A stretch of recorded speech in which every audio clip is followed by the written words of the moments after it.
جو قرآن مجید نے اس امت کو جس مقام پر بٹھایا اس کے اعتبار سے اگر آپ دیکھیں یہ کتنی بڑی ذمہ داری ہے کہ جو پیغام محمد رسول اللہ صلی اللہ علیہ وسلم کے پاس آیا تھا اس پیغام کے امین آج ہم مسلمان جیسے تیسے بھی ہیں وہ ہمیں اٹھوایا گیا ہے، اس کی ذمہ داری ہمیں دی گئی ہے، مسلمانوں کو دی گئی ہے. اور اس کا مطلب بڑا عجیب نکلتا ہے. میں آپ کو ذرا نکال کے دکھاتا ہوں. اللہ نے یہ پیغام سب سے پہلے کسے دیا؟ جبریل کو. کیا کہا؟ جا کے محمد تک پہنچاؤ صلی اللہ علیہ وسلم. آپ ذرا سوچیں نا، تصور کریں، فرض کریں کہ حضرت جبریل حضور تک نہ پہنچاتے تو پھر کیا ہوتا؟ وہ پکڑے جاتے. چلے میں مختلف آسان سی بات کرتا ہوں، وہ پکڑے جاتے. اچھا حضور تک انہوں نے پہنچا دیا، بلا کم و کاست پہنچا دیا، جوں کا توں پہنچا دیا، جیسے لوہے محفوظ میں تھا ویسے پہنچا دیا. حضور کی ذمہ داری لگی آپ آگے پہنچائیں. اگر وہ نہ پہنچاتے تو ایک آیت سنا دیتا ہوں.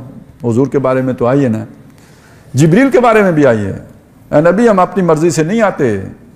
وَمَا نَتَنَزَّلُ إِلَّا بِأَمْرِ رَبِّكَ، آپ کے رب کا حکم ہوتا ہے تو اترتے ہیں، ہم اپنی مرضی سے نہیں آتے. لَهُ مَا بَيْنَ أَيْدِينَا وَمَا خَلْفَنَا وَمَا بَيْنَ ذَلِكَ. تو حضور کے بارے میں سورہ بنی اسرائیل میں آیا ہے کہ یہ مشرکوں کی پوری کوشش ہے کہ آپ کو اس چیز سے ہٹا دیں جو ہم نے آپ پر نازل کی ہے.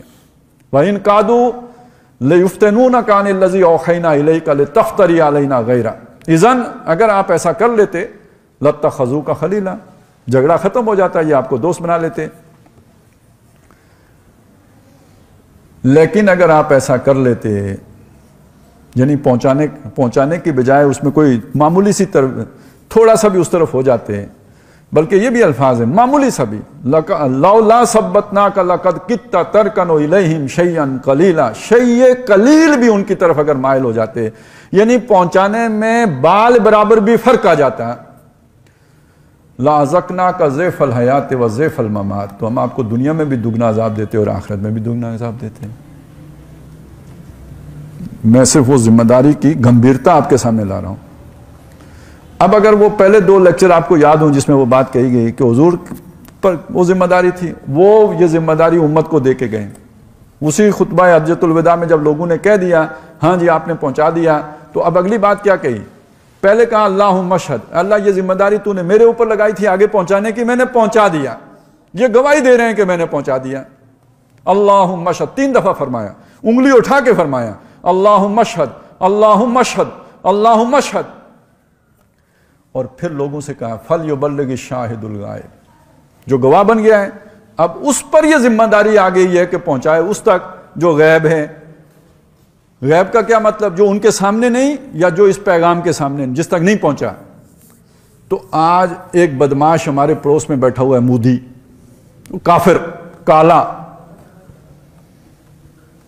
اور اس کی ایک قوم ہے، اس کا ملک تو شاید 1.5 ارب کی آبادی ہے. چلیں مسلمان یہ وہ نکال کے بھی تو کوئی 1 ارب لوگ کافر تو بستے ہیں نا ہمارے پڑوس میں، جو ہماری بولی بھی سمجھتے ہیں. اور دنیا 7 ارب انسانوں کی اگر ہے تو مسلمان 1.5 پونے 2 ارب ہیں. 2 ارب کہہ دیے، 5 ارب انسان تک قرآن نہیں پہنچا، جن میں بش جیسے بدماش بھی شامل ہیں. اور ہم دعا کرتے ہیں جہنم کے سب سے نچلے گڑھے میں جائیں، دنیا میں بھی ان پر عذاب ہو. یہ ساری دعائیں ہماری. ادھر وہ بش صاحب کھڑے ہو کے کہیں کہ جناب یہ جو مسلمان تھے یہ مجھ سے ڈالر تو مانگنے آتے تھے، کولیشن سپورٹ فنڈ لینے آتے تھے میرے پاس، اور کہتے تھے چلیں کوئی 1 ارب منظور کروا دیں، اس میں سے 50 کروڑ ہم آپ ہی کو دے دیں گے، باقی 50 کروڑ ہمیں دے دیں. اس طرح کی چکر بازیاں تو انہوں نے ہمیں بھی سکھائی ہیں. یہ سارے شیطانی کام ہم نے ان سے پڑھے ہیں، اور ہم نے ان سے سیکھا ہے کہ ہاؤسنگ سوسائٹیاں کیسے بنتی ہیں.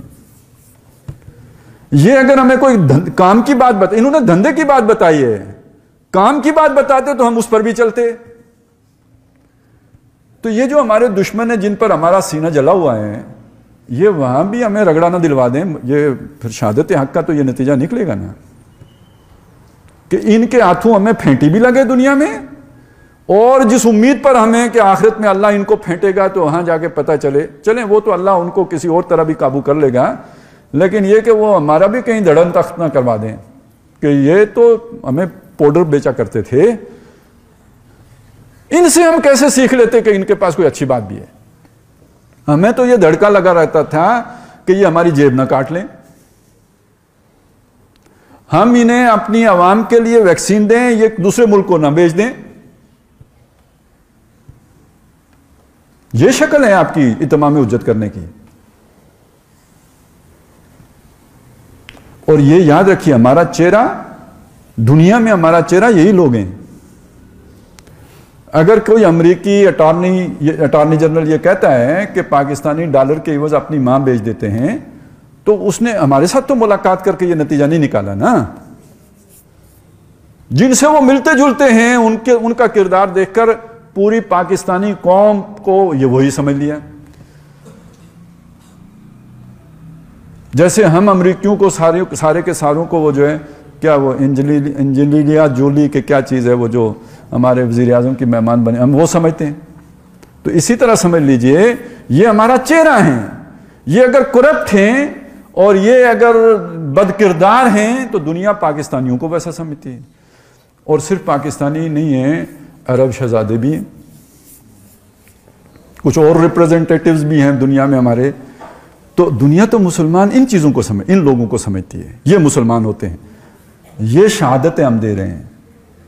اب سوچئے اتنی سی بھی بال برابر بھی فرق آ جاتا ہے، لازکنا کا ضیف الحیات و ضیف الممات، تو کیا سنت بدل گئی؟ اگلی آیت میں الفاظ ہی یہ ہیں، وَلَن تَجِدَ لِسُنَّتِ اللَّهِ تَحْوِيلًا، آپ اللہ کی سنت میں کوئی تبدیلی نہیں پاؤ گے۔ اور یہ صرف حضور کے لیے بات نہیں ہے، رسالت کے باب میں یہ پکی سنت ہے۔ یونس علیہ السلام نے اپنی قوم کو دعوت دی، اتمام حجت ہی ہو گئی نا، تب اللہ کی طرف سے عذاب کا فیصلہ آیا، ویسے تو نہیں آتا نا۔ وَمَا كُنَّا مُعَذِّبِينَ حَتَّى نَبْعَثَ رَسُولًا، عذاب کا فیصلہ آ گیا۔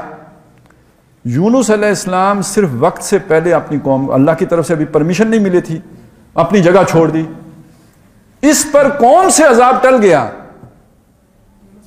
اور یونس علیہ السلام مچھلی کے پیٹ میں چلے گئے۔ ہم سرے ہی سے دعوت نہ دیں بلکہ الٹی شہادت قائم کریں تو کیا ہم پر کوئی مصیبت نہیں آئے گی؟ تو جن کو ہم نے تعدیب سکھانی، ادب سکھانا تھا، جب ان کو نہیں سکھایا، انہی کو اللہ نے ہمارے اوپر مسلط کر دیا۔ خدا یوں بھی گناہوں کی سزا دیتا ہے، بانٹ کر قوم کو گروہوں میں لڑا دیتا ہے، آسمانی سے عذاب نازل نہیں ہوتے، آدمی کو بھی ملک الموت بنا دیتا ہے۔ تو یہ بھی سمجھ لیجئے کہ آج مسلمانوں کی جو درگت بن رہی ہے دنیا میں، جو قتل و غارت گری ہو رہی ہے مسلمانوں کی، جو مظلوم بنے ہوئے ہیں، اس کا اصل سبب یہ ہے کہ شہادت حق کی ذمہ داری نہیں ادا کی، اصل سبب یہ ہے کہ وہ مشن جو ان کو سونپا گیا تھا وہ نہیں پورا کیا۔ تو ایک طرف مشن تب مکمل ہوگا جب ایک نظام قائم کر کے دنیا کو دکھائیں گے، جیسے محمد رسول اللہ صلی اللہ علیہ وسلم نے جانے سے پہلے وہ نظام خلافت مدینے میں قائم کر دیا تھا۔ اور دوسری طرف اگر یہ قائم کر کے نہیں دکھاتے تو پھر ماریں پڑتی رہیں گی، اور صرف یہی نہیں ہوگا، بہت بڑا خطرہ ہے، بہت بڑا خطرہ ہے کہ مقامات مقدسہ بھی نہیں بچیں گے۔ یہ کوئی تکے کی بات نہیں ہے۔ ہم سے جو پہلی امت تھی جس پر یہ ذمہ داری لگائی گئی، جب انہوں نے اس کا حق ادا نہیں کیا، عیاشیوں میں پڑ گئے، تو جو مسجد تعمیر کی تھی حضرت سلیمان علیہ السلام نے، وہ ایک مشرک نجس کے ہاتھوں، بخت نصر کے ہاتھوں مسمار ہو گئی۔ صرف مسجد ہی نہیں مسمار ہوئی، یعنی وہ جو یروشلم مسجد اقصی جسے ہم کہتے ہیں، صرف وہی نہیں مسمار ہوئی، وہ تورات جو موسیٰ علیہ السلام کو جنت سے دی گئی تھی وہ بھی گم ہو گئی، اصل گم ہو گئی، پھر نہیں ملی۔ اور 6 لاکھ لوگ قتل ہوئے، 6 لاکھ، 12 لاکھ کا شہر ہے، 6 لاکھ قتل ہوئے، 6 لاکھ غلام بنا کے وہ لے گئے عراق۔ دوسری دفعہ جب انہوں نے یہی حرکت کی، فساد کیا، اللہ تعالیٰ کے احکامات کو پیٹھ پیچھے پھینکا، عمل نہیں کیا، تو ٹائٹس رومی مسلط ہوا، مجموعی طور پہ 11 لاکھ سے زیادہ لوگ مرے۔ لیکن ایک دن میں، جس دن بیت المقدس فتح ہوا ہے، رومیوں نے کیا، جو مشرک تھے، موحدین کے مقابلے میں جو فتح یاب ہوئے، ایک دن میں 1,33,000 بندہ قتل کیا، ایک دن میں۔ ایٹمی دور نہیں تھا، آتشی اسلحہ نہیں تھا، نیزوں سے اور بالوں سے اور تلواروں سے اور خنجروں سے اور چھریوں سے 1,33,000 آدمی ایک دن میں قتل ہوئے۔ اور اس وقت وہ لوگ اللہ کے لاڈلے اور چہیتے لوگ تھے. فضلتکم علی العالمین تھے. کیوں کیا؟ جب اللہ کے دین کا یہ تقاضا پورا نہیں کیا تو اس کی سزا دنیا میں ملی. آج اس جگہ پہ ہم کھڑے ہیں. اور اس سے پہلے ایک دفعہ ہمارے ساتھ ہو چکا ہے, جیسے وہاں پہلے ٹائٹس رومی سے پہلے بخت نصر کے ہاتھوں ہوا تھا, ہمارے ساتھ اس سے پہلے ہو چکا تاتاریوں کے ہاتھوں. یہ ہمارے سر تھے جن کے مینار بنے تھے. اور کیوں بنے تھے؟ اسی لیے کہ شہادت حق کی بجائے شہادت عیاشی دے رہے تھے. اور آج جو دے رہے ہیں وہ آپ کے سامنے ہے. آج تو شہادت بدماشی دے رہے ہیں. تو اس کا نتیجہ پھر وہ نکل سکتا ہے جو میں نے آپ کو بتایا کہ یہ ملک نہیں رہیں گے. اور ہم روتے ہیں افغانستان میں اتنے مارے گئے اور فلسطین میں اتنے مارے گئے, ہر جگہ یہی ہوگا. اور اگر ان کا ہیکل تباہ ہو سکتا ہے